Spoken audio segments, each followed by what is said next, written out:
Sachant que là, j'ai plus de place nulle part, donc je vais être obligé d'enregistrer par tronçon de 20 minutes, puis 15, puis 10.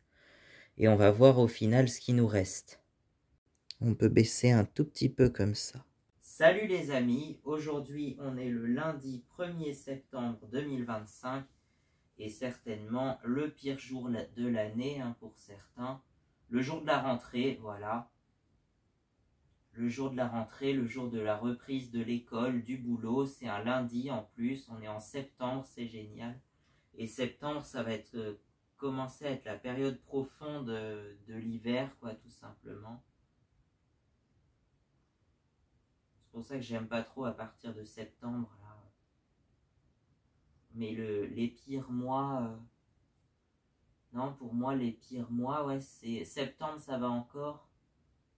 C'est peut-être octobre, novembre. Ça dépend, je sais plus. Et puis le mois de février aussi. Mais ça va parce que le mois de février, il est plus court que les autres. Je sais pas pourquoi il est plus court, mais on est donc aujourd'hui le 1er septembre 2025 déjà. Et pour moi, c'est pas une bonne journée, quoi. Surtout, bon bah là ça va en fait. Ils annonçaient que de la flotte, mais il a pas trop plu aujourd'hui. Et je crois que c'est demain et après-demain que ça va être pire. Donc je préfère, voilà, ça va être pire, ça va être une mauvaise semaine, voilà, ça commence bien. La vidéo va sortir le 6. Alors le week-end du 6 et 7 septembre, il va y avoir pas mal de trucs par contre. Qu'est-ce qu'il va y avoir? Il va y avoir quelques événements automobiles en quelque sorte, enfin motorisés quoi. Je vais y aller certainement. Et puis à la fin de l'année 2025, je vous ferai une compilation de tous ces événements que j'ai vus. Comme j'avais fait, je crois, l'année dernière pour tous les événements de avril, je crois que c'était sorti au mois d'août, et j'avais fait tous les événements de avril 2023 à juillet 2024. Et ben là, je vais faire la même chose, mais pour toute l'année 2025. Voilà. Il va y avoir toute l'année 2025, et ça va être Voilà, j'avais appelé ça pour la vidéo en question, je l'avais appelé rassemblement automobile, mais c'était pas que des rassemblements automobiles, enfin c'était tous les événements en lien de près ou de loin au monde motorisé, quoi, voilà, enfin, forcément. Et comme moi je suis plus intéressé par les motos que les voitures, mais après les voitures anciennes c'est sympa aussi. J'aime bien tout ce qui est véhicule ancien aussi. Et puis sinon les motos, les quads, les motoneiges. Des motoneiges, j'en ai pas vu beaucoup, c'est vrai, mais à chaque fois que je vais en Savoie à Noël, j'en vois plein, donc ça me fait plaisir. Donc c'est pour ça. Et j'aimerais me rendre, du coup, cette année, ce Noël, dans une station où on peut faire de la motoneige, justement. Et il y en a plein, il y en a plusieurs en France, mais c'est pas le cas de Saint-François-Longchamp, où je suis toujours allé depuis 2013. Donc ça, c'est un peu dommage. Par contre, je crois qu'il y a la Toussuire qui fait ça. Le domaine de la Toussuire, donc c'est le domaine des Cybèles, il me semble que ça s'appelle, c'est immense. Enfin, c'est un domaine qui s'étend sur la Toussuire, le Corbier, Saint-Sorlin d'Arves et certainement d'autres petites stations. Enfin, c'est assez grand. Je crois que c'est le domaine des Cybèles. Et puis là où mes cousins vont quelquefois, c'est les Saisies, au-dessus d'Albertville. Il y a aussi les carreaux d'Arrache, j'avais vu. Les carreaux d'Arrache, ou les carreaux, je pense que ça se dit les carreaux d'Arrache. Et puis, bon, on est complètement ailleurs, mais l'Andorre, voilà. Parce que j'avais vu, je sais plus où, je sais plus quand, mais j'étais tombé sur un truc qui s'appelle Adrenalina Motos de Nieve Andorra. Ils ont des super belles motoneiges américaines qui sont très sympas, je trouve. Des Arctic 4 F7 par exemple, je crois qu'il y avait ça. Il y avait la Arctic 4 ZR600, c'est des motoneiges assez anciennes, enfin des années 2000 quoi. des années 2000 avec encore moteur à 2 temps et avec démarrage au lanceur, au recoil starter, comme j'adore. C'est pour ça. Après, sinon, tu as le FC Motoneige des Estables dans la Haute-Loire. D'ailleurs, les Estables, j'avais vu que c'était le plus haut village du Massif central, justement, à 1300 et quelques mètres d'altitude. Donc voilà. Faudrait que je me renseigne, mais en même temps, j'ai peur. C'est pour ça que j'ai eu plusieurs chocs à cause des motoneiges. Donc c'est pour ça que j'ai peur maintenant d'aborder le sujet des motoneiges, en fait. Alors que j'adore ça. J'en ai une juste en face de moi, d'ailleurs. Enfin, une miniature, quoi, mais... Justement, je l'avais eu à Noël, je sais plus quelle année d'ailleurs. Noël 2023, je crois. Ouais, ça devait être Noël 2023. Non, Noël 2022 même. Je crois. Attends. Oui, c'était Noël 2022 que je l'ai eu même. Ça fait 3 ans déjà. Enfin, ça va faire 3 ans. Donc j'ai eu les deux en même temps qui ont un peu pris la poussière depuis.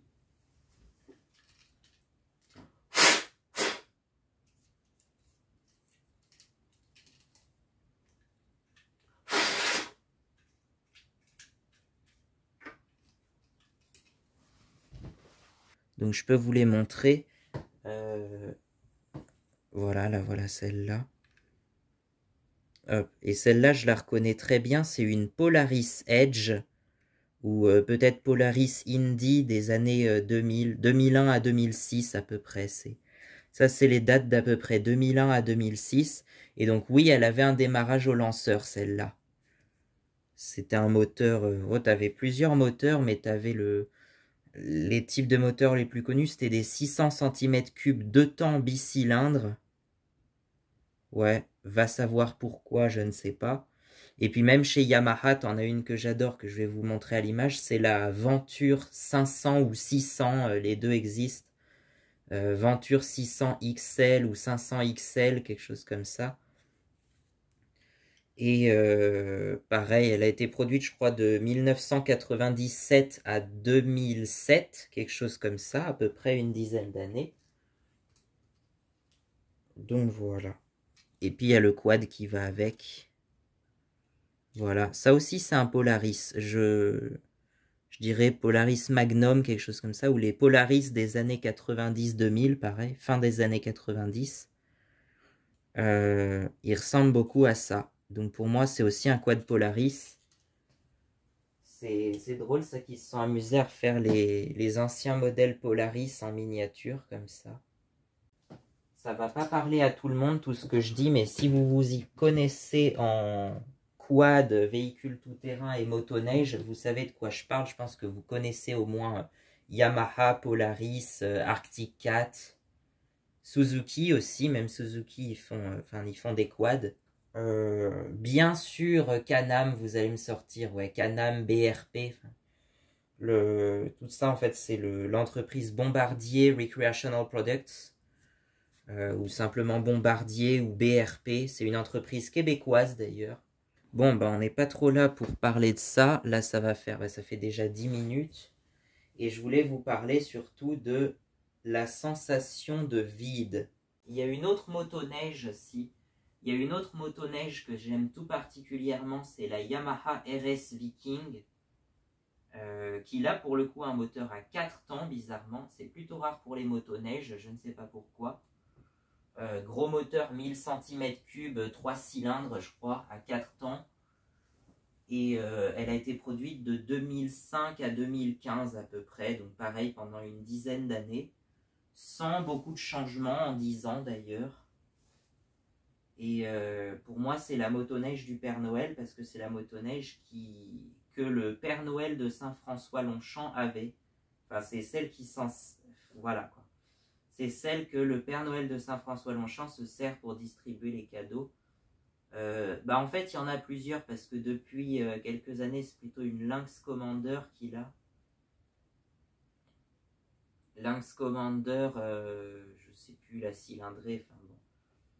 Mais celle-là m'intéresse moins. En fait, c'est celle que je revois tous les ans. Maintenant, c'est celle du restaurant L'Alpage. Parce que c'est écrit dessus, restaurant L'Alpage.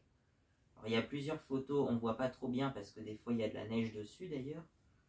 Mais c'est une RS Viking également, donc des années 2005 à 2015, je vous dis. Donc, RS Viking professionnel ou VK professionnel de première génération aussi. Parce que tu as eu par la suite la VK professionnelle de deuxième génération, et elle ressemble à ça, et j'en ai vu plein, parce qu'il y en a plein à Saint-François-Longchamp et Valmorel. Sur le domaine Saint-François-Valmorel, il n'y a que ça, des RS Viking, mais de deuxième génération, de VK professionnelle deuxième génération, donc qui est produite depuis 2015, je pense, quelque chose comme ça, depuis 2016. Donc avec un design un peu plus moderne. J'aime moins, personnellement, mais j'adore la RS Viking de 2005 à 2015. Voilà. Alors j'ai plein de photos, hein, je vous les mettrai si vous voulez. Je peux m'amuser à ça. Mais justement, le principal sujet de la vidéo, c'est la sensation de vide. Et là, pour l'instant, c'est plutôt rempli. Alors, on va couper la vidéo, puis on va recommencer à partir de là. Attends, pour comme ça, on aura une bonne base. Ça fait un peu plus de 10 minutes qu'on filme, mais comme ça, on pourra refilmer peut-être 15 minutes avec ça. Je sais pas. Allez. Ouais, ça va être court, ça va être juste. Hein. J'ai que 14 minutes là qui me restent. Ah, c'est la crise, j'ai plus de place nulle part. Sur le téléphone, même sur l'ordi, ça commence à manquer.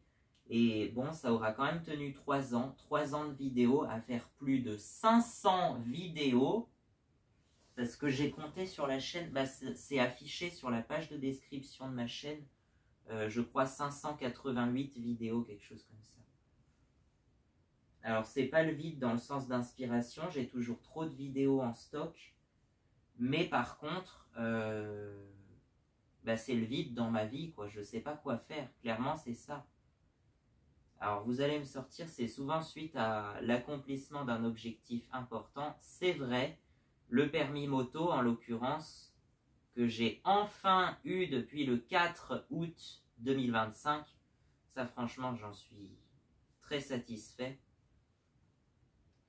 Mais en fait, c'est un peu lié, même si ça ne désigne pas la même chose, mais une sensation de vide, une sensation de confusion. D'ailleurs, là, ça illustre bien, c'est le bordel sur mon lit, c'est complètement le bordel. Et ça illustre bien cette sensation de confusion. C'est la confusion, c'est le bordel partout dans ma vie, chez moi, je ne sais pas quoi faire.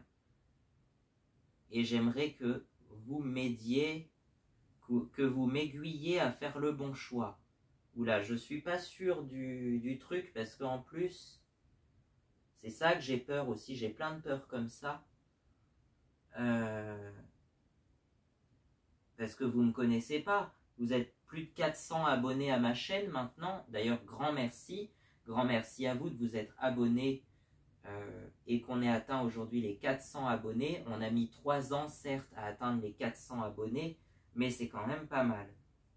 Pour une chaîne qui intéresse que moyennement et qui fait pas plus de 10 vues par vidéo. Ça, par contre, je comprends toujours pas pourquoi j'ai beau atteindre les 400 abonnés, les vidéos ne font que 10 vues. J'espère que celle-là va intéresser un peu quand même. Mais voilà.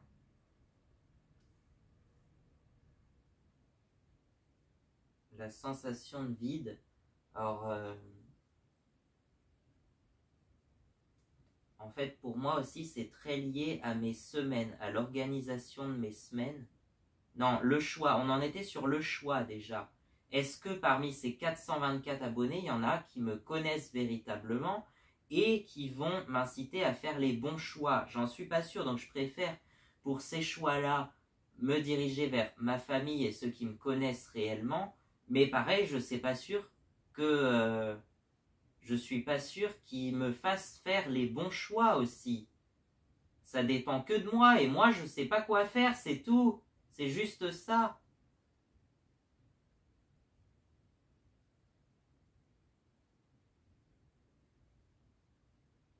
Alors, quel choix choisir dans ce cas-là? Auchan, le choix, le bon. Non mais, on parle pas de ça.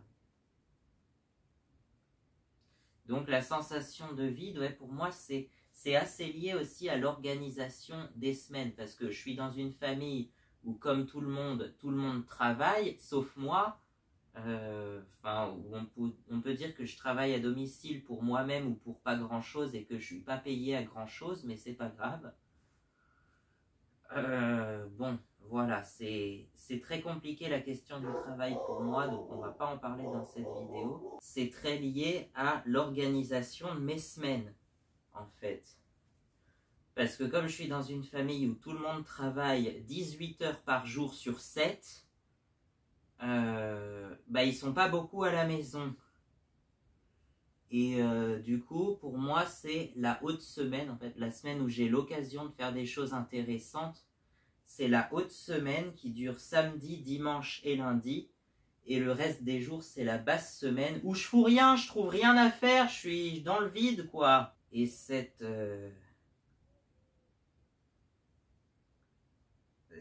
pose problème, quoi. Alors je me retrouve à faire beaucoup trop de vidéos par semaine parce que les vidéos sont beaucoup trop longues. Et c'est pour ça qu'elles font que 10 vues chacune au lieu de faire 400 vues pour 400 abonnés, ça serait logique, hein. Je vais même pas demander votre aide pour m'aider.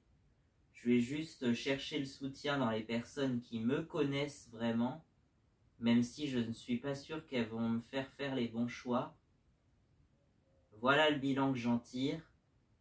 On va profiter de cette semaine pourrie pour bien se lamenter, pour bien attendre que ça passe, j'ai envie de dire. Et encore rien foutre. 7 jours de plus, voilà. Vous êtes content de vous maintenant? Hein? T'es content de toi, sale connard? Tu gâches ta vie? Réponds là! Hein, ça fait mal, hein? Oui? Bah la prochaine fois tu réponds! Parce que sinon je vais te faire baisser ton caleçon et tu vas recevoir 1000 coups de fouet! Ça tu vas voir, ça fait mal! Alors tu réponds à ma question, et puis si tu l'avoues, au contraire on te pardonne pas, tu finis ta vie en prison, parce que ça fonctionne comme ça la justice dans ces pays-là, bizarrement. Bon, bref. On en était où? Tout ça pour ça, sérieux? Est-ce qu'un si petit écart mérite une punition aussi grave? Bon, c'est pas la question de la vidéo, mais oui, il y a des républiques qui en abusent de ça. Hein. Je parle pas de la France, hein, bien sûr, mais je parle des pays comme Singapour, Malaisie et tout ça, je crois, dans ce coin-là. Mais on va pas en parler parce que c'est pas du tout le sujet. Mais Singapour, c'est un horrible pays pour ça, quoi. Le moindre écart, tu le payes très très cher. J'en ai plein des défauts, en fait. Le principal, c'est l'impatience. Mais le plus présent et le plus visible, c'est que je parle beaucoup pour ne rien dire. Et je divague sur différents sujets qui me font penser à autre chose, que ces autres choses me font penser à autre chose d'un coup, que ces autres choses me font penser à autre chose. Et au final, on s'éloigne de plus en plus du sujet principal. Donc voilà quoi. Et les donc voilà aussi. J'en ai marre de devoir effacer chaque donc voilà de chaque vidéo. Alors celui-là, je vais te le laisser pour voir qu'il y en a partout et c'est très chiant. C'est très chiant d'entendre ça à l'oreille. Rien ne sera parfait et je suis trop exigeant pour moi-même surtout. Voilà le bilan que j'en tire. Bon bah tout ça, ça sera à charger à mon procès, hein. Allez, suivant. C'est ça, c'est que j'arrive pas à trouver des trucs et des trucs ça m'énerve et il y a des trucs qui m'énervent et il y a plein de trucs comme ça. Non mais c'est sûr que je suis en train de devenir fou, hein, je suis sûr que beaucoup vont me le dire. Ma famille me le reconnaît pas, elle le dément à chaque fois, mais je suis pas normal quoi et je mérite pas ça quoi. Je veux juste la paix, connard, la paix chez Nicolas. Non, je m'appelle pas Nicolas pourtant, mais... J'en ai marre pour mes vidéos, je voulais de l'amélioration pour 2025, mais je sais pas monter, je sais pas faire des trucs sympas. Et pour moi, ça a toujours été du brut, parce que c'est tel quel, comme ça, comme tu la vis, quoi. Pourquoi je tourne dans mon lit? Parce que j'ai pas d'autre support Tu veux que je la tourne où, ma vidéo? Avec un fond vert? Enfin, même pas vert, avec un fond blanc et rien autour? Ah ça illustrerait bien le vide. Mais j'ai préféré illustrer la confusion avec ce bordel qui est tout autour de moi.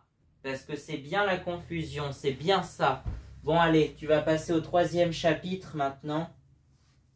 Et plus vite que ça parce qu'on n'a pas beaucoup de pellicules de vidéo en stock. Hein? Allez, 14 minutes, ça s'arrange. Qu'est-ce que je fais? Je suis toujours énervé après tout et tout le monde parce que rien ne va comme je veux en fait. C'est moi, je suis un putain d'égoïste et c'est tout. Et j'arrive pas à me régler de ça, quoi. Alors il y en a qui disent une bonne baffe ou une bonne pendaison, ça lui ferait du bien, hein, mais... Ou la guillotine, tant qu'on y est, tiens. Il y en a qui n'hésiteraient pas, hein. Je suis toujours énervé après tout et tout le monde, comment veux-tu que je m'en sorte? Voilà, ma vie est ponctuée que de ça.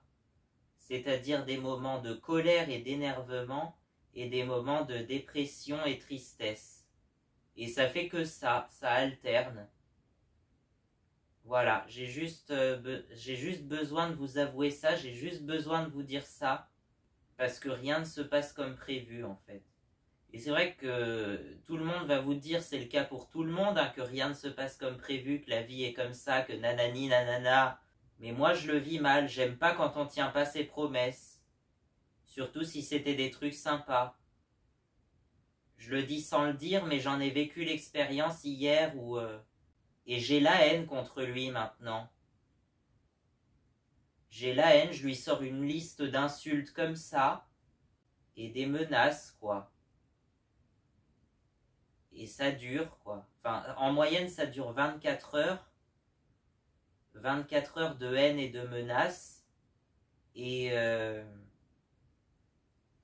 s'ensuit une période de dépression. Puis après, ça rebondit, ça fait des ondes... ça fait des ondes entre la dépression et la colère, quoi. Ça fait des ondes comme ça. Et ça alterne. Et ça n'arrête pas. J'ai besoin de repos, j'ai besoin de... Mais en même temps, j'ai besoin de travailler, j'ai besoin de m'occuper de remplir mes journées. J'ai besoin d'entreprendre des projets et parfois d'en terminer certains aussi. Et les projets, ça sera le thème du prochain chapitre. Si vous êtes les plus fidèles et que vous restez jusqu'au bout, j'espère qu'un minimum d'entre vous va rester jusqu'au bout pour au moins me comprendre. Et du coup, je fais quoi après le 1er septembre ?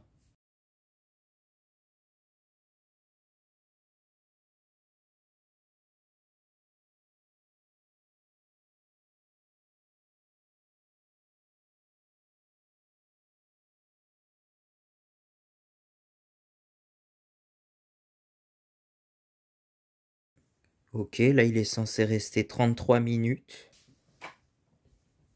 Lumière. Salut, aujourd'hui on est le 2 septembre, je reviens le lendemain parce que bon hier ça a mal tourné, je sais pas ce que je vais récupérer comme séquence, mais on va bien voir ce que je garde et à mon avis je vais tout garder quand même, mais ne quittez pas, restez bien jusqu'à la fin parce que je vais vous expliquer surtout que c'est la confusion dans mes projets en fait, c'est surtout ça. Parce que je disais, j'arrêtais pas de dire en fait, j'arrêtais pas de dire que je voulais quelque chose comme une YBR 250. Finalement, je l'aurais peut-être bien jamais parce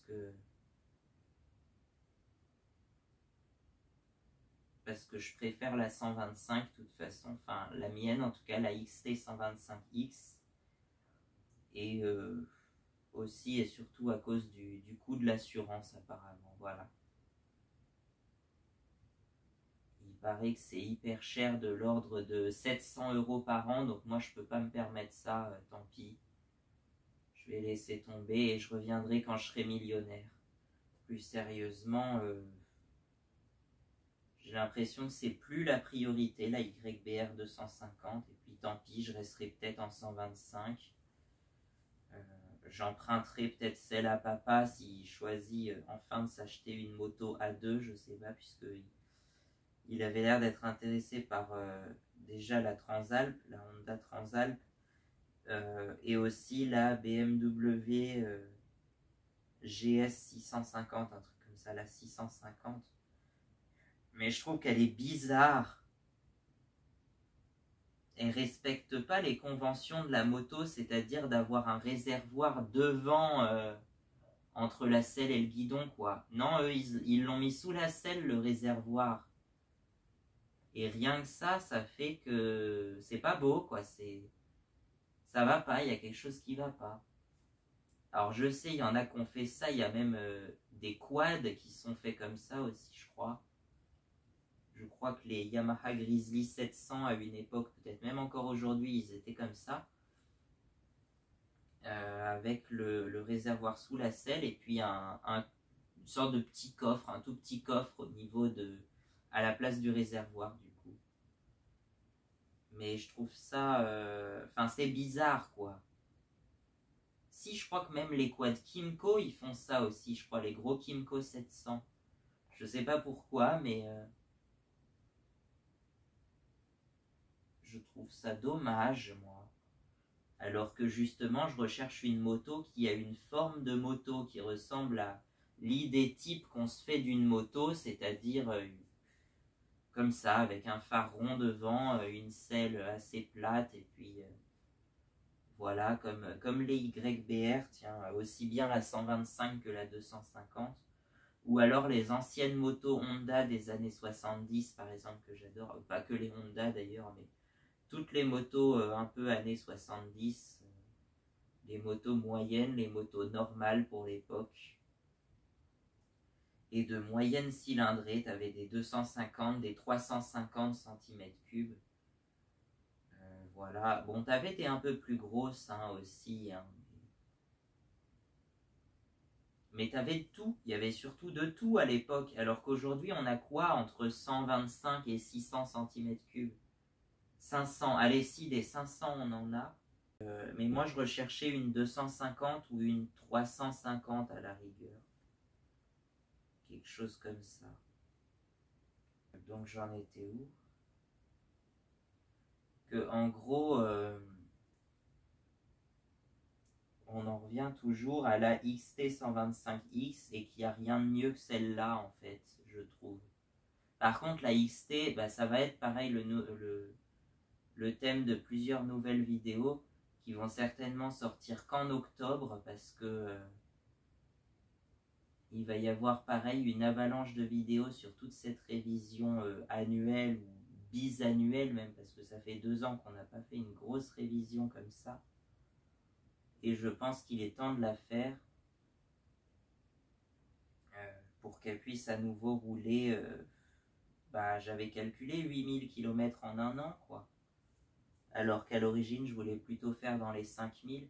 Et c'est pour ça qu'à l'origine, je voulais répartir 10 000 km par an sur 2 motos, par exemple. Comme ça, j'utilisais la 125 un peu pour le loisir, voilà, puis la 250 plus pour les trajets travail, utilitaire, les rendez-vous, parce que je travaille pas vraiment, mais j'ai des rendez-vous et donc c'est pas toujours à côté de chez moi, quoi.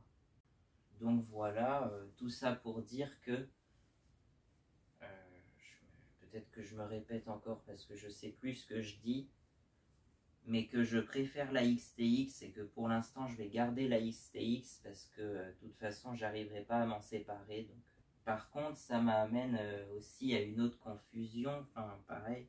Je sais pas si je revends le quad parce que ça fait pas longtemps que je l'ai acheté, mais déjà le jour où je l'avais acheté, je me demandais pourquoi je m'étais embarrassé avec ça.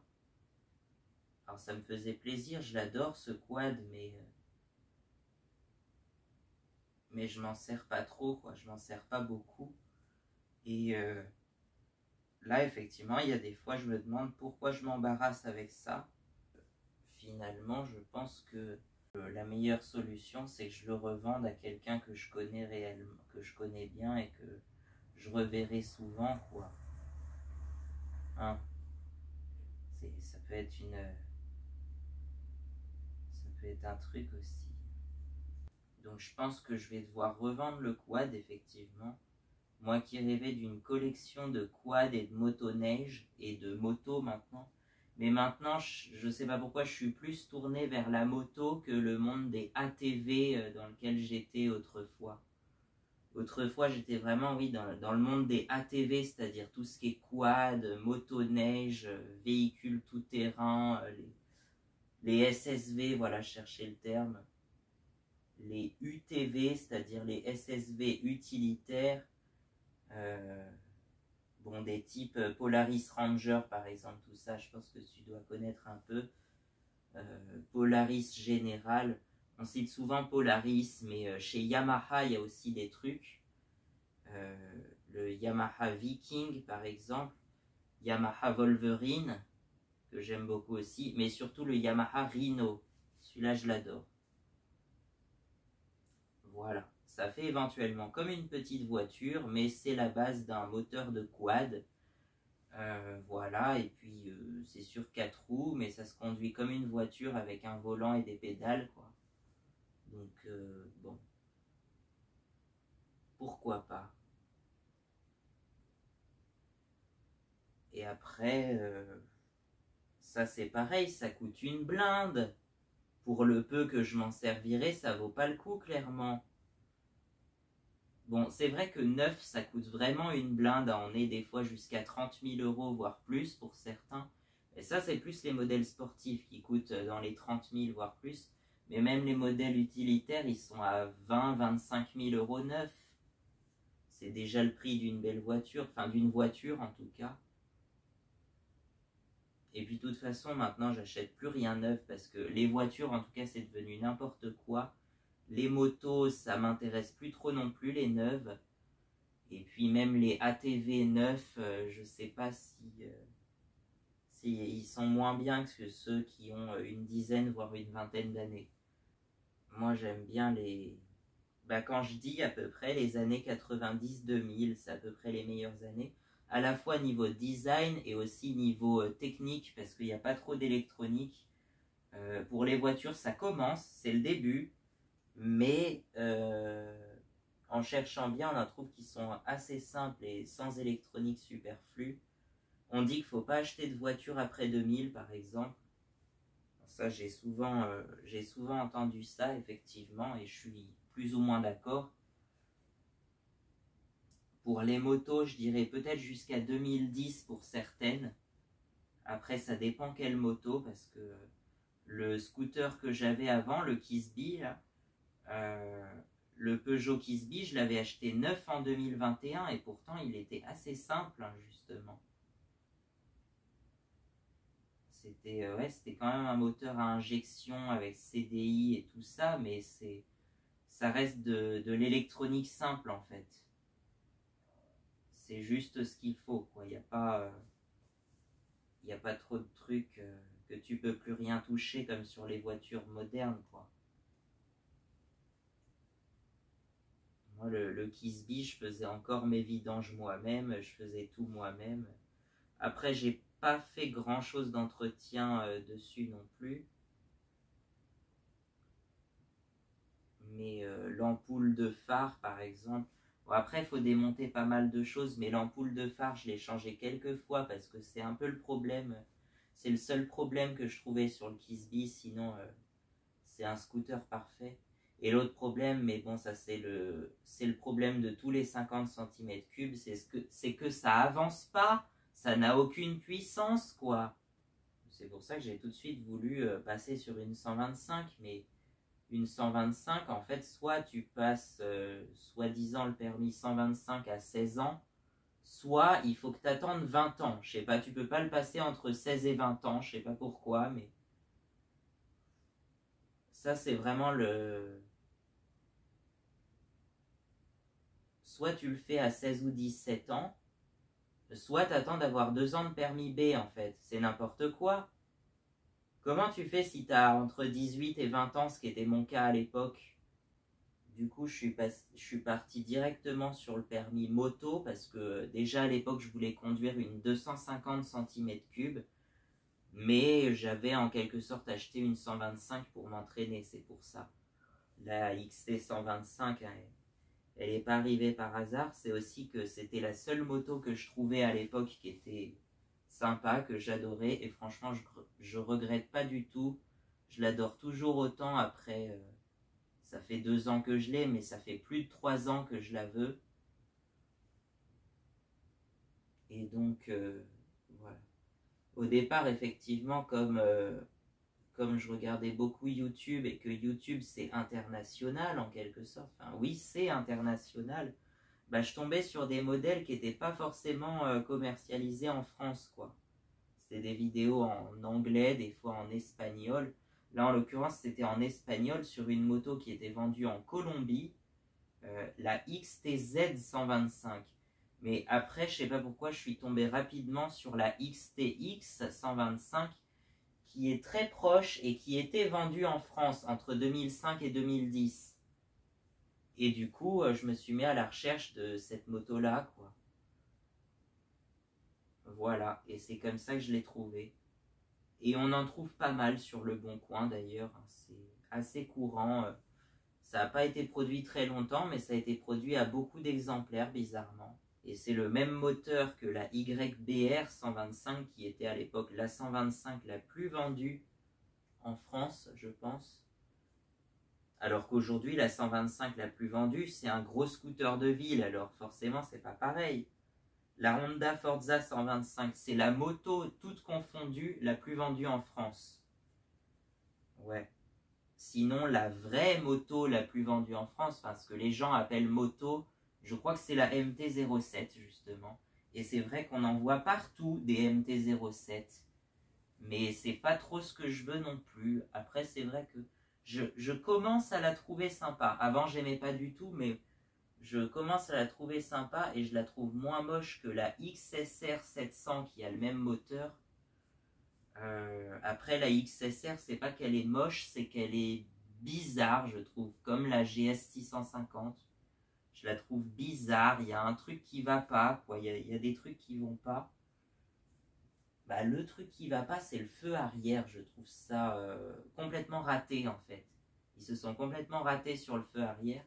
Ils ont voulu faire un design néo-rétro, mais là, pour le coup, ça ressemble plus à du néo qu'à du rétro.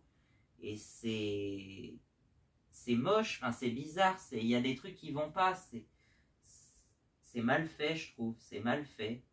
Chez Kawasaki, il y a des néo-rétro qui sont plus jolis, par exemple, mais c'est des gros 4 cylindres, je crois les Z900 quelque chose, donc à voir ce que je trouverai. Je te dis, j'aime bien les motos dans le style un peu plus rétro que néo, justement, années 70. Et après, certaines motos des années 90-2000 aussi qui ont suivi l'évolution logique et qui ont un gros phare rond un peu base de YBR mais en un peu plus grosse cylindrée. Sauf que pour les plus grosses cylindrées de comme ça, c'est tout de suite du 4 cylindres qu'ils mettent dessus.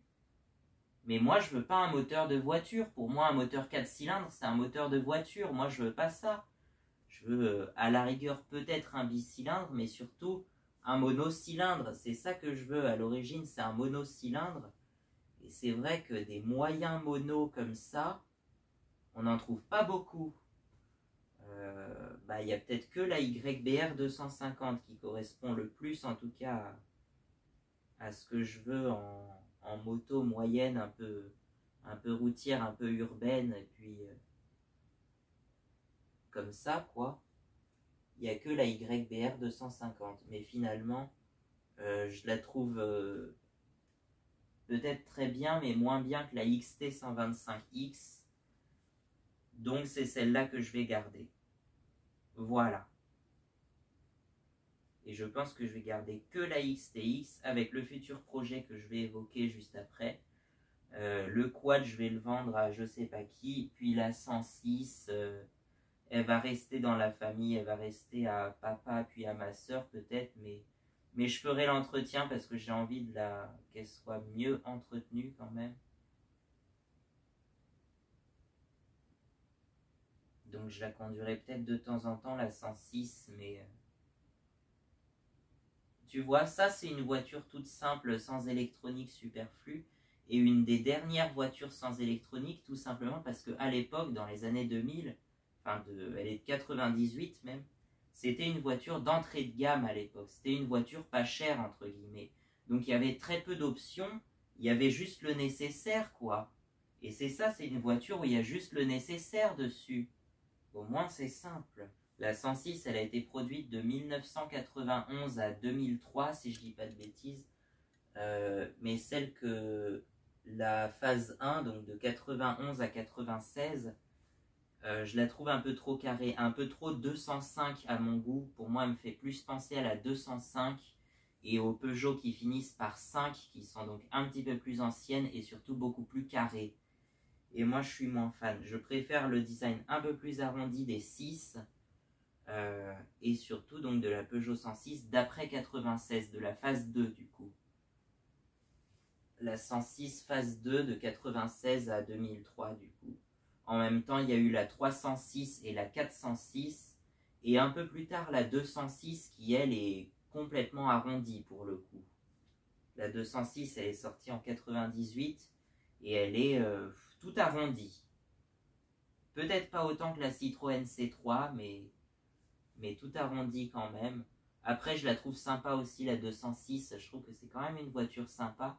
La C3, par contre, j'aime pas du tout. Hein. Maman, elle aime bien cette voiture. Elle aimerait bien en retrouver une, d'ailleurs. Mais moi, j'aime pas du tout la C3. Hein. J'accroche pas du tout. Puis, comme j'ai déjà toujours dit, les voitures, c'est moins mon truc que les motos et les ATV, justement. Et là, effectivement, depuis que j'ai passé le permis moto, je me trouve plus intéressé par les motos que les ATV, alors qu'avant, j'étais plus tourné vers les ATV et les... C'est pour ça que j'adore les XT d'ailleurs, c'est que la XT, c'est entre la moto et les ATV, les véhicules tout-terrain. C'est entre... Mais c'est pas de la motocross non plus, c'est du trail, de la moto tout chemin, quoi, si tu veux. C'est du tout chemin, la XT, quoi. Et c'est ça que j'aime bien, c'est ça que j'adore. Et c'est vrai que depuis, je me suis plus intéressé pour les motos un peu plus urbaines, petites motos urbaines dans le style des années 70 ou dans le style des YBR. Mais je reste attiré par les XT et j'adore ma XT 125 toujours. Donc, bon, allez, on va vérifier le tournage pour accéder à la partie suivante, le principal projet, je pense, même si j'hésite toujours. Allez, on va regarder ça. Est-ce que ça filme toujours, j'espère? Ouais, c'est bon, on est à 28 minutes. Et donc, le principal projet, effectivement,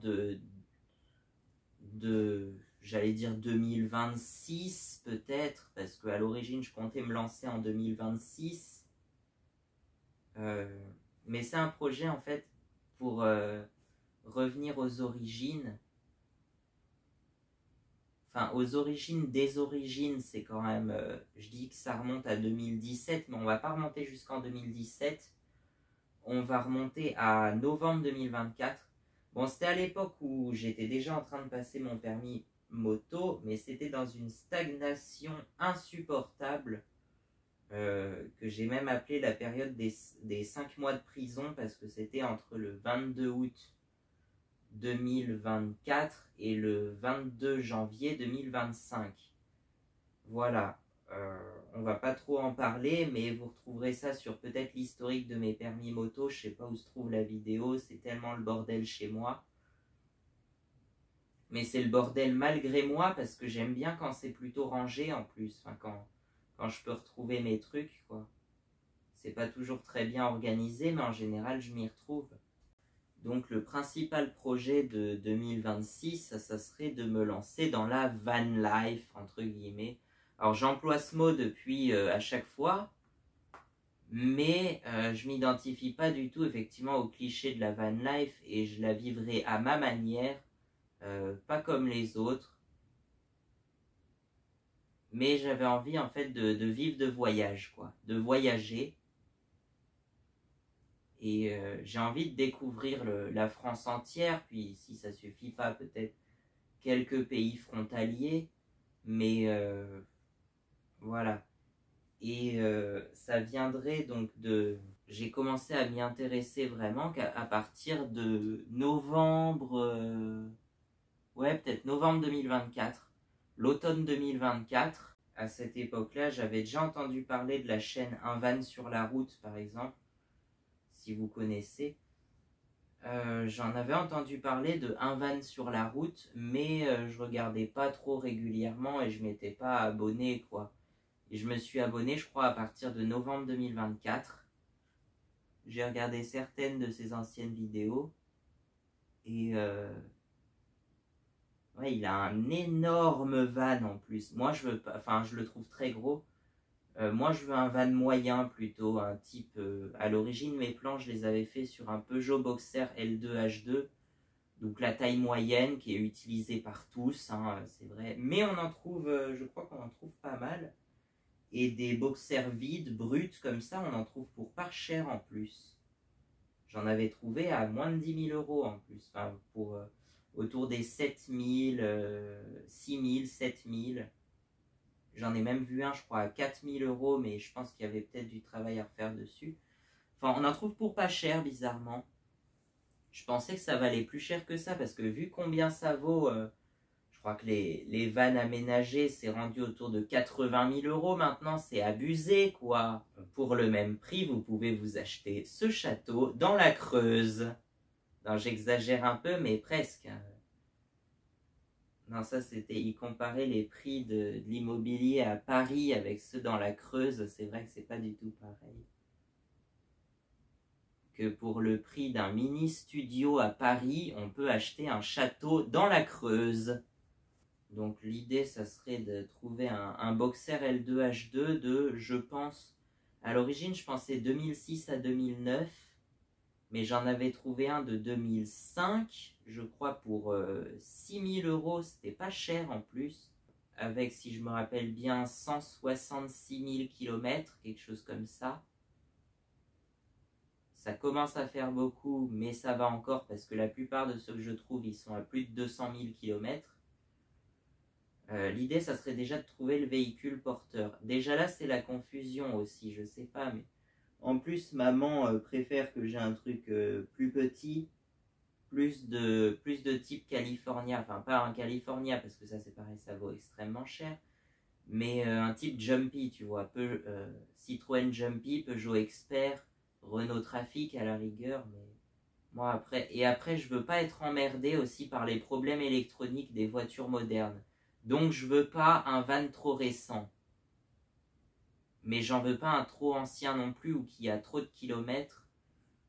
Je pense que oui, si je trouve rien d'autre, je me rabattrai sur un qui a 200 000 km et je lui ferai faire une bonne révision pour le remettre à neuf. Et si je peux en trouver un qui a 100 000 km ou pas plus, ça serait bien. Après, pareil, hein, je cherche un truc qui a 20 ans. Pour un van, 100 000 km en 20 ans, c'est pas beaucoup en fait. Des fois, ça fait 1 million de kilomètres en 20 ans, ces véhicules-là. Enfin, je sais pas si ça fait 1 million de kilomètres, mais c'est possible qu'il y en ait des... Je crois qu'il y a des camions qui ont fait plus d'1 million de kilomètres. Mais c'est plus des camions poids lourds, je crois. Mais tu as des voitures qui ont fait aussi 1 million de kilomètres. Par contre, j'ai jamais vu de moto qui ait fait 1 million de kilomètres. Mais je suis tombé un jour sur un truc qui s'appelle 400 000 km en Yamaha R1, par contre. Ça me paraît énorme. Mais j'ai pas encore eu le temps de regarder la vidéo, ou plutôt j'ai pas encore pris le temps.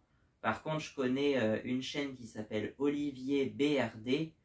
Lui, il a un scooter Honda S-Wing de 2010 avec 180 000 km. Et il roule encore. Hein. Donc il roule encore, il fait des vidéos de temps en temps où il a forcément toujours plus de kilomètres. Et je crois qu'en plus, il l'a acheté neuf en 2010, il avait dit, je crois.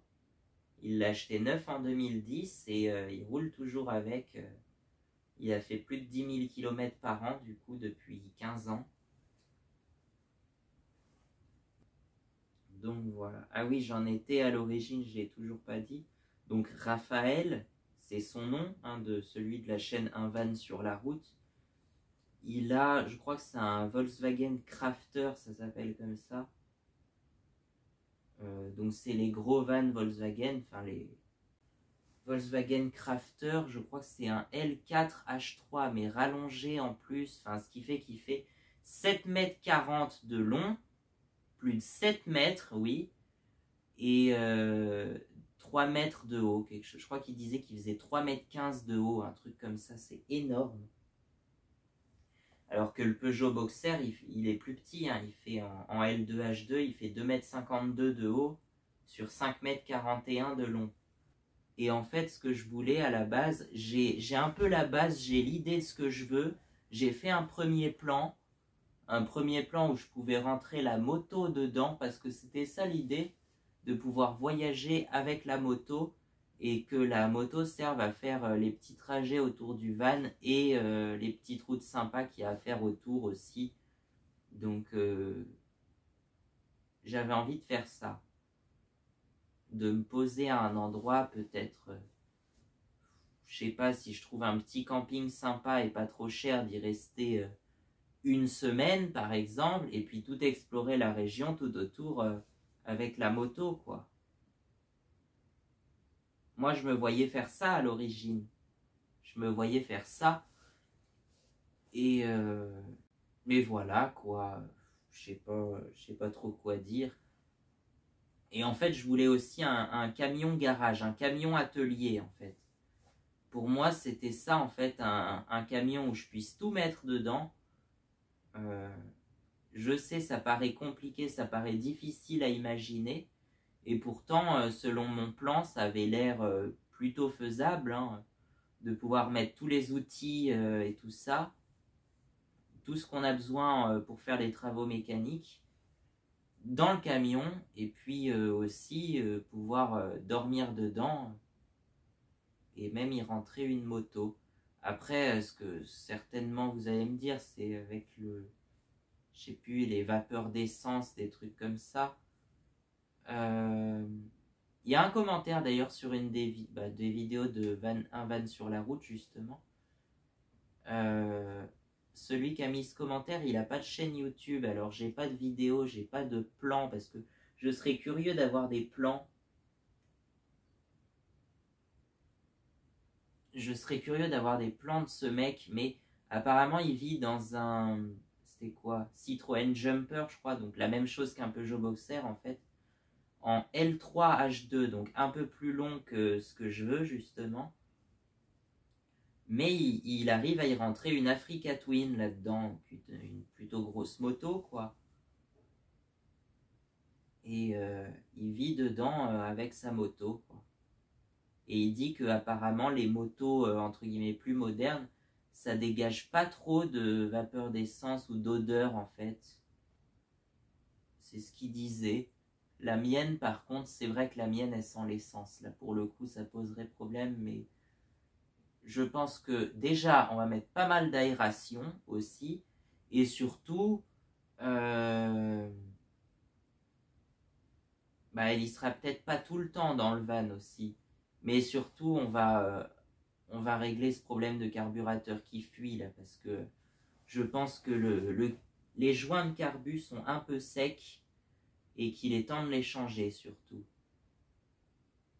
Puis surtout la moto, quand je suis allé en Charente-Maritime, parce que ça y est, je l'ai fait mon road trip en Charente-Maritime, et la vidéo sortira en septembre, le 27 septembre je crois, et en fait j'y suis allé en Charente-Maritime, j'ai fait 240 km en moto, et pour le retour,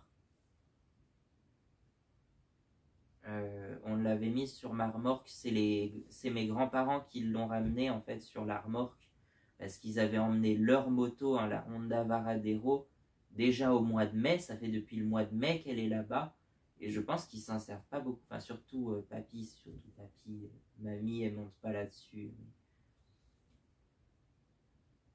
On a fait quelques petites balades ensemble là la semaine du 24 au 31 août, enfin même au 30 août, je suis revenu le 30 août finalement, le samedi. Et en fait, je sais pas, c'est à force de la secouer sur la route et tout, ça avait pissé l'essence partout sur le moteur là.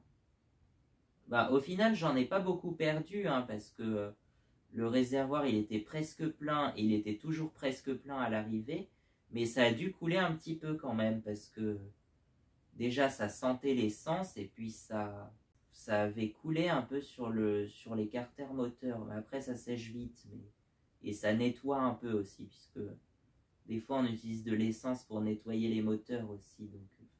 Donc ça reste à réfléchir, à voir ce qu'on fait. Pour l'instant c'est pas clair.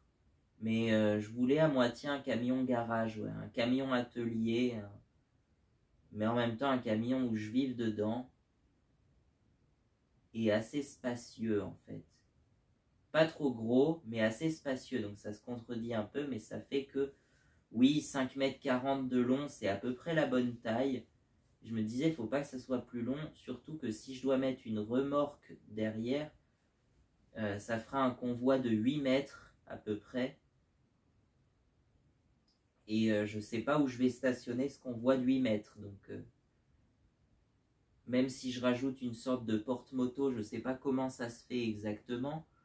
Mais ça va rajouter facile 1 mètre derrière, donc à peu près 6,50 m en longueur totale. J'avais réfléchi à ça aussi. Ensuite, je me demandais s'il fallait pas en plus passer le permis BE pour avoir une remorque de plus de 750 kg, mais un ensemble qui fasse, du coup, le véhicule fait déjà 3,5 tonnes de base. Enfin, c'est un PTAC de 3,5 tonnes, mais du coup, ça ferait 4250. Donc, je me demande s'il ne faut pas passer un permis BE pour avoir un ensemble de 4250 kg avec dont une remorque de 750. Tracté par un véhicule de 3500 kg, parce que sinon il peut largement le tracter, hein. Le poids maximum c'est 5500 kg, j'avais vu. Ça peut tracter 2 tonnes ce véhicule là quand même, c'est énorme. Je sais pas la puissance du moteur, il y a plusieurs, je crois, entre 110, 130, 140 chevaux aussi. Je crois que tu as même des moteurs en 150 ou 160, je sais plus. Pour moi, ça importe peu. C'est vrai que c'est mieux d'en avoir un assez puissant. Après, comme je te dis, j'ai pas du tout d'expérience et c'est ça aussi, je sais pas trop dans quoi me lancer, donc à voir. Donc voilà pourquoi c'est un peu la confusion en ce début de mois de septembre. Surtout que c'est la rentrée et j'ai pas envie de laisser ce septembre vide. Alors, je voulais faire la grosse révision pour la moto ce week-end. Bah, ça va être difficile parce que en plus, mais en plus j'ai des rendez-vous quasiment toutes les semaines. Enfin, normalement, c'est normal, faut que j'en ai toutes les semaines. Mais du coup, ma moto, je m'en sers tout le temps, quoi, aussi. Et pas que pour les rendez-vous. Déjà, quand je suis 3 jours sans rouler, ça commence à être dur. Alors, je roule presque tous les jours, quoi. Tous les jours, tous les 2 jours, ça dépend. En moyenne, tu vois, 8000 km par an, ça fait une moyenne de, je crois 21 km par jour. Je crois que c'est quelque chose comme ça. Ça fait 21 km par jour en moyenne. Ou je sais plus, je referai le calcul, 8000 divisé par 365, on trouve facilement le nombre de kilomètres par jour, ce que ça fait. Que je voulais faire la grosse révision annuelle de ma moto, là. En fait, j'ai des événements ce week-end, justement, que je veux pas louper. Et donc, peut-être lundi. Peut-être qu'on fera ça lundi. Ça sera le lundi 8 septembre, du coup. Pour moi, ça semble court de tout faire en une journée, mais bon. Ou alors dimanche, on commencerait dimanche soir dans ce cas-là et jusqu'à lundi. Mais j'ai envie déjà de changer les joints du carburateur, de faire un nettoyage, tout ça. de regresser la chaîne parce que ça fait à nouveau plus de 500 km que j'ai fait.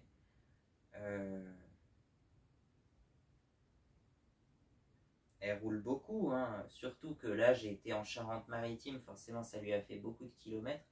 Bah, j'ai fait 500, un peu plus de 500 km en une semaine, ouais, à peu près.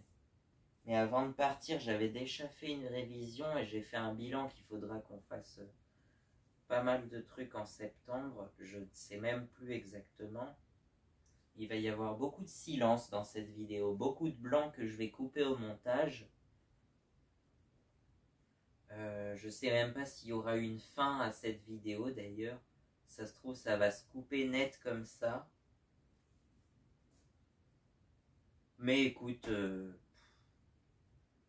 dans ce cas-là, je vais peut-être vous dire à bientôt maintenant. Et puis, je vous tiendrai au courant, je sais pas quand, pour mes projets, si ça avance un peu. Voilà, mais... Maintenant, j'y crois plus trop à mon projet de van life, en fait. Parce que je me dis que je serai autant persécuté que les véhicules à moteur, donc c'est un milieu qui est assez...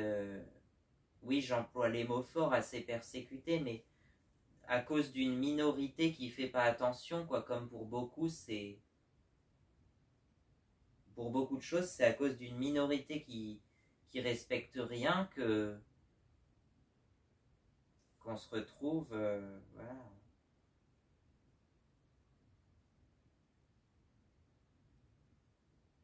Alors qu'en soi, qu'est-ce qu'ils font de mal les camping-cars, les vannes et tout ça?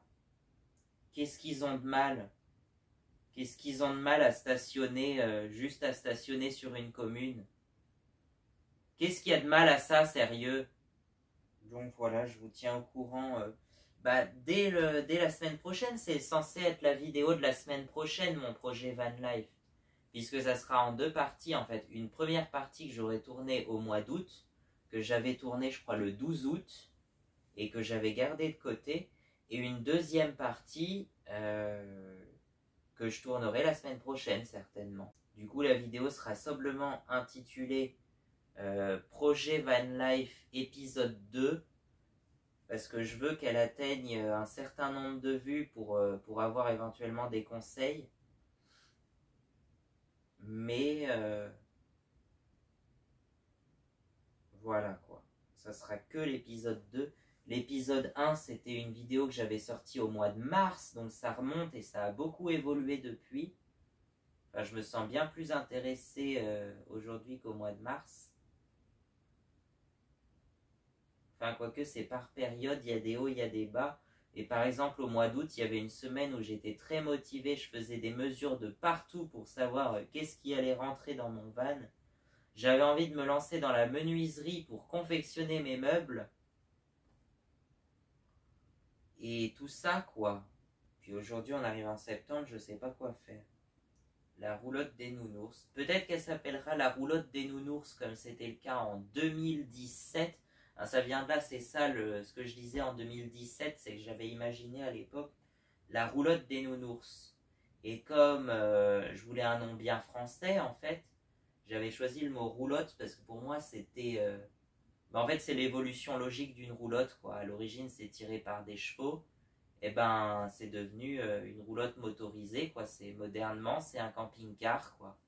Allez, je vous laisse. Et puis, parce que je suppose que c'est déjà très très long.